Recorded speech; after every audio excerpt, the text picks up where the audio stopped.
Hemos derrotado al virus y controlado la pandemia. He decidido no hacer nada. Un dispositivo formado por más de 7.000 policías nacionales y guardias civiles. De inmediato. Este gobierno socialista jamás ordena a la Fiscalía porque respeta su autonomía. Es que la Fiscalía, ¿de quién depende? ¿De quién depende? Sí, depende del gobierno. Pues ya está. El posible impacto de la enfermedad en la economía de nuestro país nos arrojan impactos poco significativos. Un país que se ha especializado en sectores de bajo valor añadido, la hostelería, el turismo.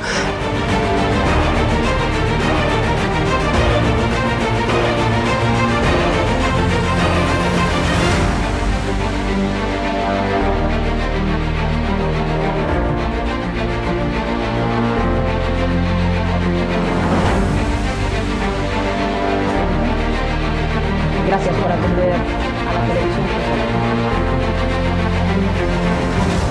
Más allá de algún caso diagnosticado.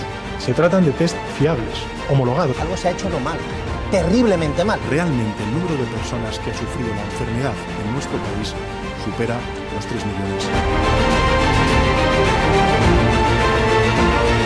Tengan ustedes la decencia de no gritar desde la bancada cuando un vicepresidente está en uso.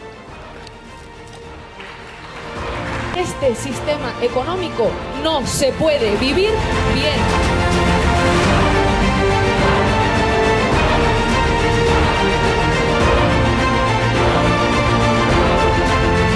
Con Bildu, se lo repito, no vamos a pactar.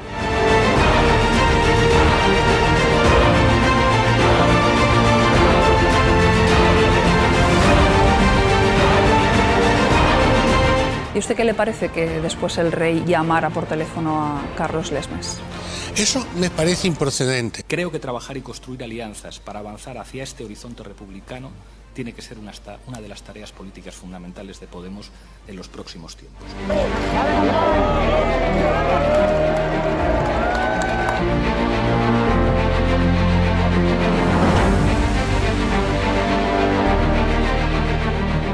Yo no he dejado de autoproclamarme comunista nunca. ¿Cuándo los comunistas han tenido éxito? En momentos de excepcionalidad, en momentos de crisis. Nunca volverá la derecha venezolana, mas nunca volverá a gobernar el pueblo venezolano. Se lo vuelvo a decir, no volverán a formar parte del Consejo de Ministros de este país.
Muy buenas noches, espectadores de Estado de Alarma. Estamos ya con el gran historiador, el historiador irreverente, el que dice verdades como puños, el que más inquieta a la izquierda radical, don Pío Moa. ¿Qué tal se encuentra, Pío?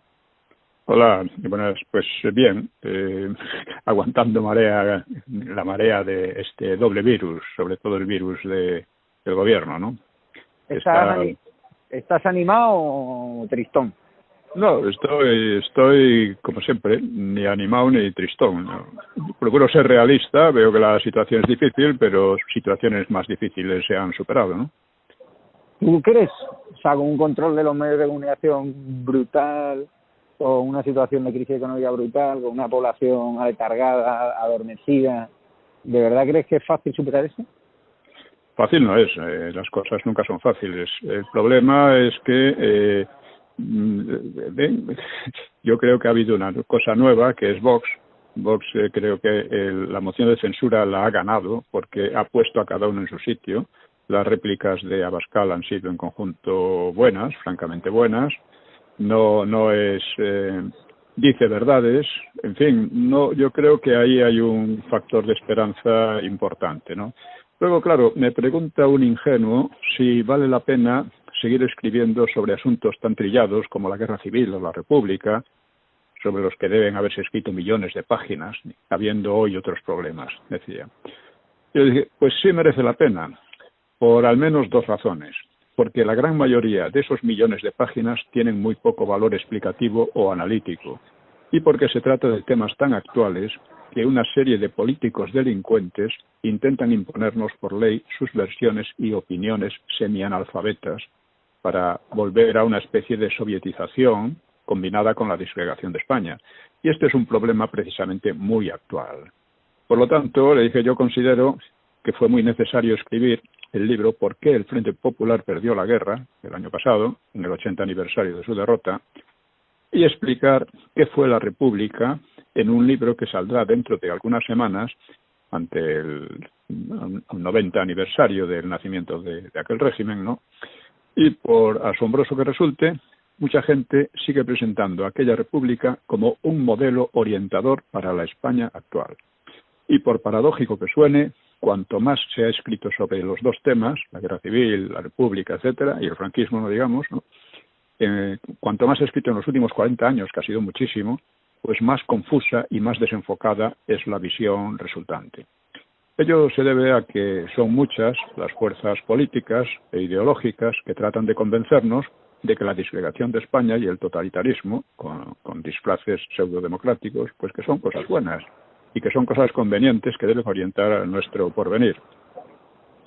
Así que es imprescindible dar la batalla cultural y participar todos en ella, difundiendo estos libros y otros escritos, porque me parece que aunque se habla mucho de la batalla cultural, no acaba de concretarse y somos poquísimos y en semi-aislamiento los que venimos dándola.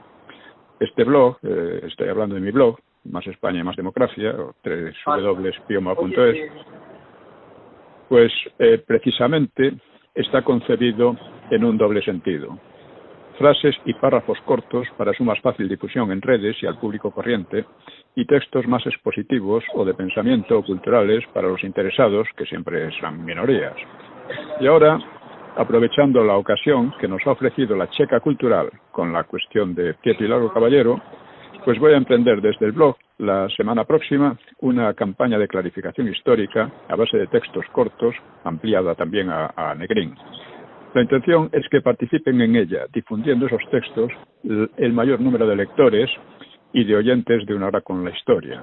Porque si no opusiéramos una firme resistencia, o mejor, una contraofensiva contra leyes como la de memoria histórica, nos condenaríamos a una pérdida de la libertad que por lo demás sería muy merecida.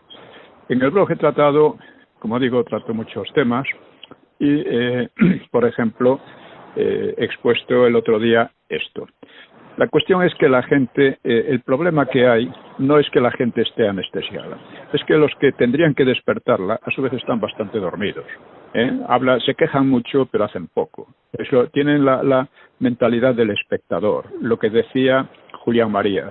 No pienses tanto en lo que va a pasar y piensa en lo que puedes hacer.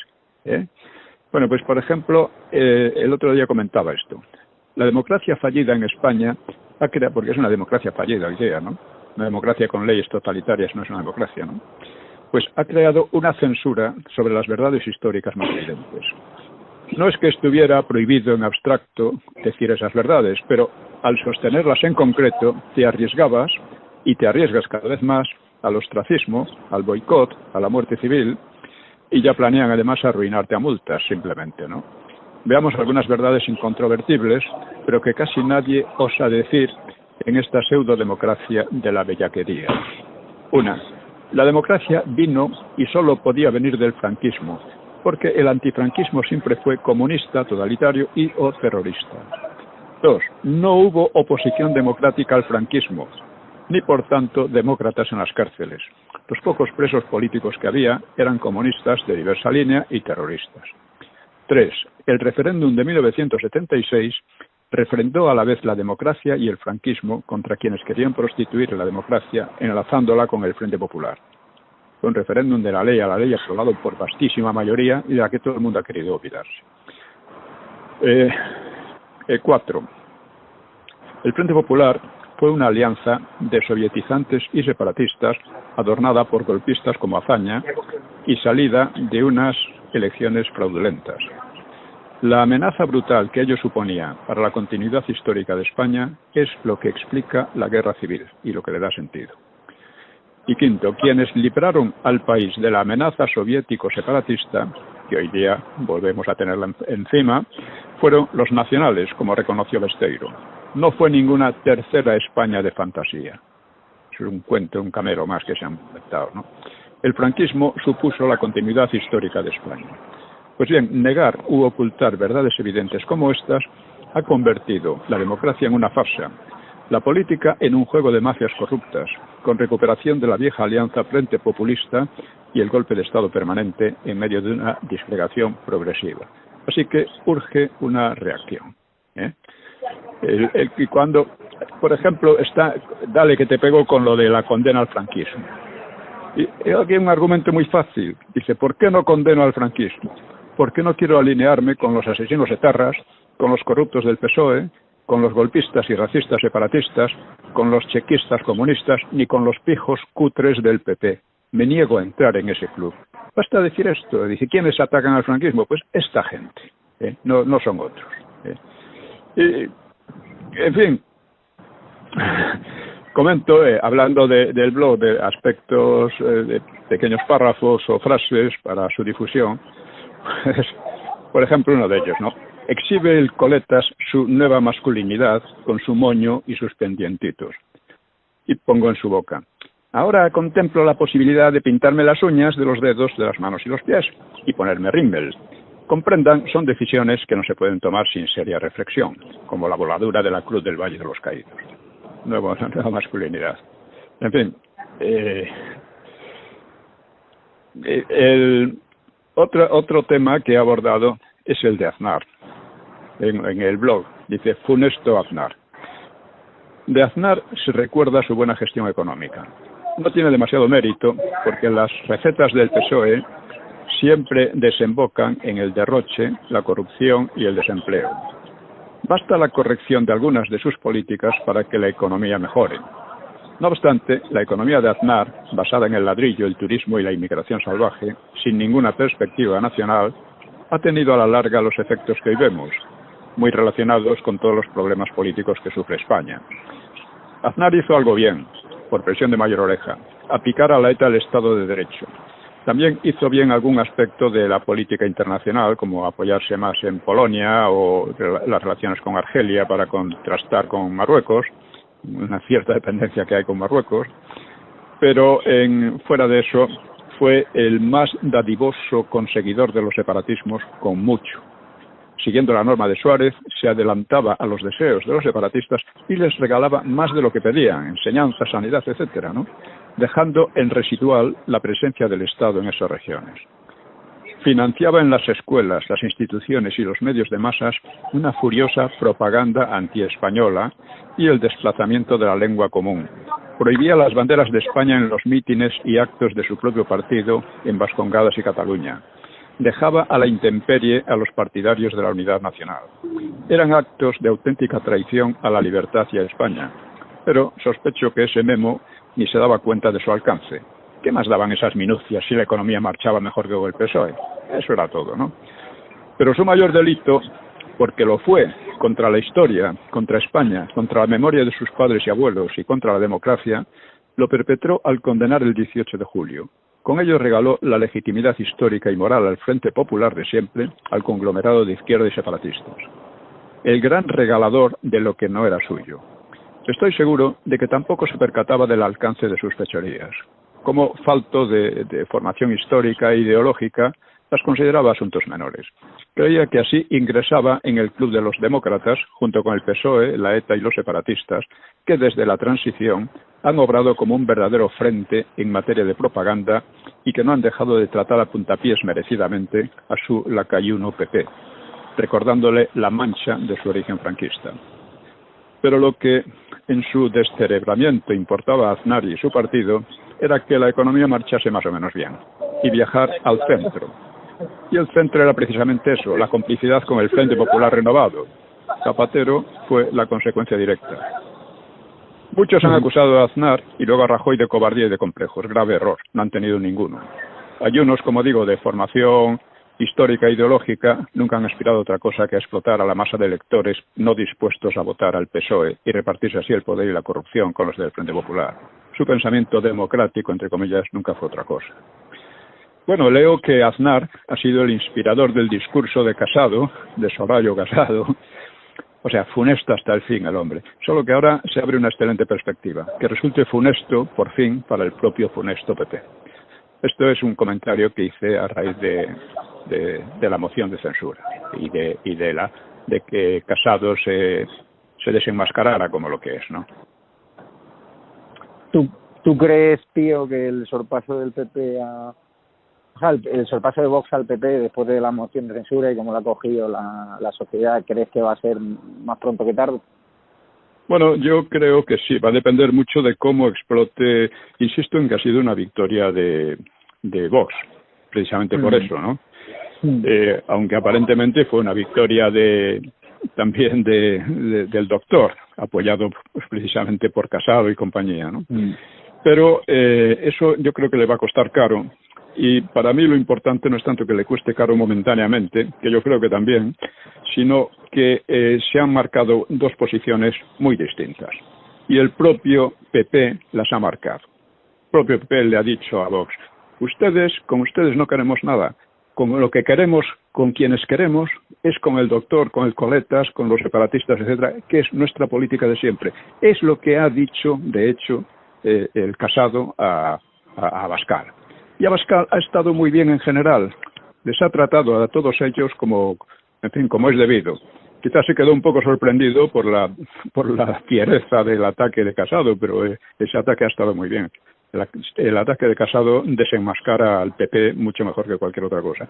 Ahora, también se ha visto la miseria de sus políticos, ¿no? De sus diputados, ¿no? Como incluso la Cayetana, que iba un poco de gallita, vamos a llamarle así, pues nada, ha votado no, faltaría más.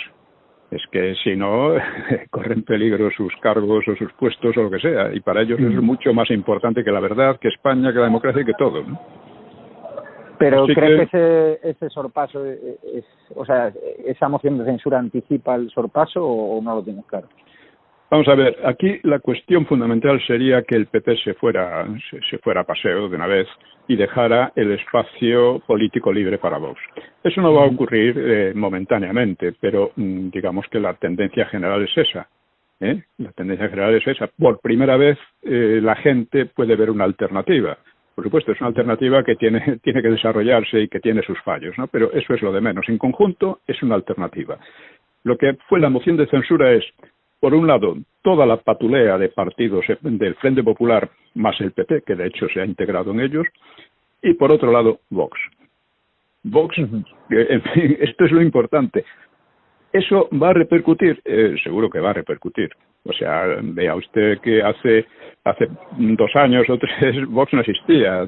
La gente se cachondeaba de Vox, de Abascal y de todos. Todo el mundo, ¿eh? Los políticos, los enterados, los analistas, etcétera, se cachondeaban o sea, yo los apoyé en el primer momento, ¿no? Por eso, ¿no? Porque veía que en ellos un principio de alternativa. Y después les dio la sorpresa de La sorpresa Andalucía, luego las elecciones generales y lo que temen todos ellos, desde el PP a Podemos, es a Vox. Ahora, espero que lo hagan bien, porque si lo hacen bien pueden realmente convertirse en la principal fuerza política del país. Yo eso lo veo perfectamente posible, aunque requerirá algún tiempo. Pues muchísimas gracias, tío Moa. Daremos voz a su campaña de clarificación histórica. Cuente con nosotros, con su testimonio, con la ayuda de otros historiadores, para lo que haga falta. Y sigan a tío Moa. No sé si querías comentar algo más para acabar. No, la batalla cultural es fundamental, es absolutamente fundamental, pero hay que darla y todos debemos participar. Si participamos y dejamos de quejarnos, pues eso estará muy bien. Más vale un mínimo de acción, un gramo de acción, que un quintal de quejas, ¿no? Fenomenal. Pues muchísimas gracias, Pío. Gracias a los especialistas de Estado de Alarma, a los Patreons, a los miembros de la comunidad de YouTube y a todos los que hacen posible este gran programa. Un abrazo fuerte. Muchas gracias a vosotros. Un abrazo.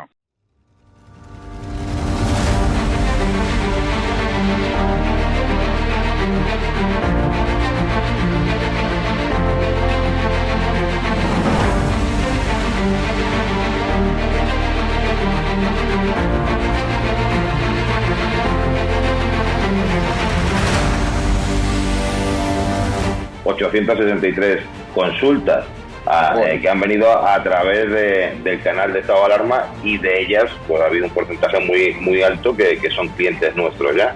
Yo la verdad que cuando di este paso de publicar, porque claro, yo no tengo ningún medio de comunicación como puedes tener tú, y mi forma de demostrar mi cabreo y mi indignación con este...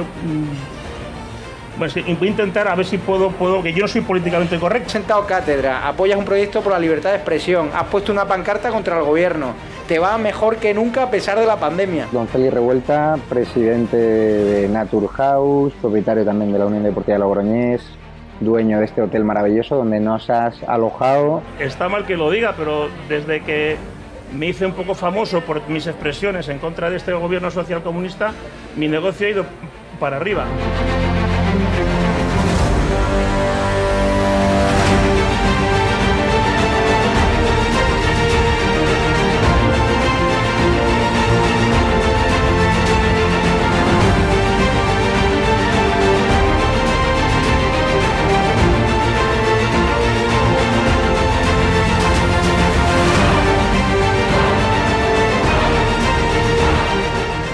Necesitamos empresarios valientes como tú, que quieran dar a conocer sus productos y que quieran, a su vez, defender la libertad con un proyecto como Estado de Alarma, el mejor lugar para anunciar tus productos o servicios. No hemos tenido ningún problema desde que estamos en estado de alarma, ni por estado de alarma, y ha sido totalmente beneficioso. Te lo agradezco de corazón, porque hacen falta más empresarios como usted que apuesten por proyectos socialistas, por la libertad de expresión y por alojar por la libertad. A personas con independencia de su ideología. Es que aquí puede venir quien quiera. Apóyanos, porque merecerá la pena y juntos llegaremos muy lejos.